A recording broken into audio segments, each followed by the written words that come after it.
जिसको संसार में सबसे जल्दी उन्नति प्राप्त करनी हो, ये दो बात पकड़ ले।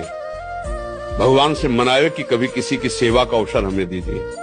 माता पिता गुरुजन, कोई बाहरी पशु पक्षी, ऐसा कोई बीमार व्यक्ति जिसका कोई सहयोगी नहीं, कोई ऐसा जिसको हमें अवसर मिला है, बहुत बड़ी, मतलब ये बिल्कुल रामबाण औषधि समझो कि इसमें अचूक वो तुम्हारे प्रारब्ध को विध्वंस कर देगी।